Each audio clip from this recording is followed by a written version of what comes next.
Hey everyone, Dr. Smith from Smith Chiropractic and Wellness. Today we're going to be talking about how to break down your condition.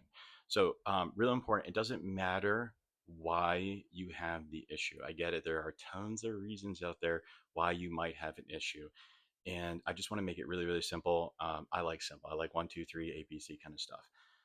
So the way I like to break it down when a patient starts to spill, vomit information on me in hopes that I better grasp their condition so I can treat it, or they're asking the question, I don't know why I hurt. It's usually one of those two things.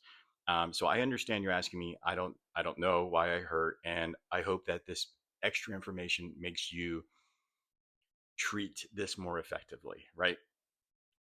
So regardless of the issue, the reason you have pain is going to be muscles, tendons, which I really combine into one thing, ligaments, nerves, and fascia. Fascia is that skin element that you don't focus on. So you can break this down into different categories of treatments that work better for these things. And it's really important that you break things down and you categorize them. So the reason why, or so what hurts again, muscles, tendons, ligaments, nerves, and fascia. Why you hurt? It's three things. It's your muscles are too tight or overused. You're too weak in that area, so strengthening, and biomechanics. Biomechanics is how you use your body. So if you're not using your body correctly to put more muscles into play, more muscles in play take pressure off ligaments, right? So I'm going to analyze the way you squat. I'm going to analyze the way you walk. Because if you're just pounding your foot and not dissipating those forces like parkour, where you kind of tuck and roll and train those, um, you are just not going to build up those muscles, and then you're just going to put all that biomechanical force up through your body. So as you can guess, the biomechanical force is most important at your feet. Muscles can pull on either side. So if this is my body and I crane forward, the muscles in the back have to clench to stabilize that, and that can pull on your low back. When you walk, if muscles are too tight, they can pull on things. If your hip flexors are too tight in the front, they're going to pull on your low back. If things are too weak, they're not going to be able to dissipate those forces and put you in the correct position. And I explained this in another video about the bowling ball, right?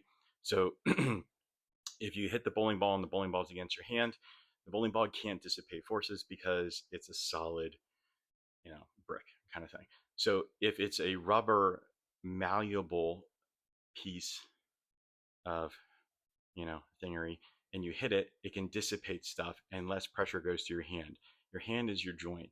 This is your muscles. Your muscles are the most important thing. And that's why in chiropractic, I have to focus on the muscles because I can't tell the whole story unless I do. So if I adjust something and I create a neurological response where things loosen up, muscles ease up tension, and you feel less pain, I'm treating the pain, but I'm not really treating the overall problem unless I address what muscles are tight, and then what is not strong enough, and then biomechanics.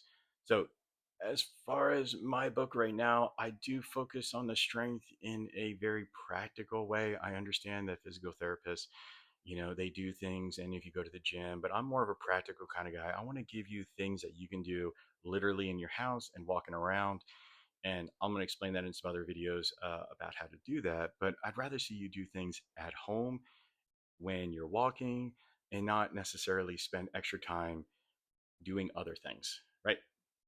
As far as flexibility, I did make a video on how to properly stretch and the things to avoid.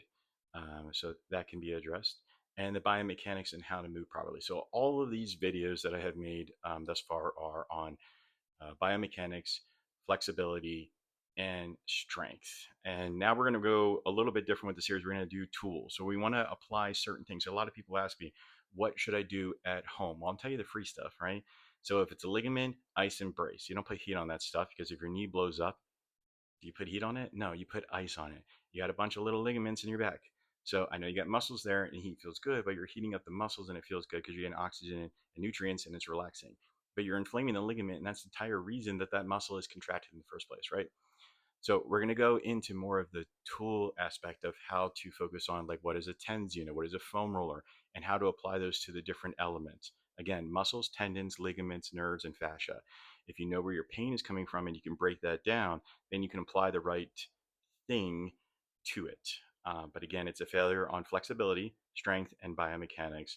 You can simplify literally all of this stuff and make sense of your body and why it hurts. And as far as joint pressure, again, chiropractic, when I loosen things up, I allow the joint to move better so the muscle is able to uh, use more of its strength, because if it has to use more of its strength to put the joint below, well, now it's tied up in a different way. So strength to me is not necessarily strength at the gym. So if my right shoulder is low and I'm bending this way, my paraspinals on the right are already bending, right, guys? So I can't use all of my strength because those muscles are already tied up in a different way. That's biomechanics. That's strength to me, not inherent strength that you just build a muscle. It's how much strength you have at that moment for those muscles that do that activity and the flexibility to associate that. So, hope that helps, and look forward to some more videos. Take care.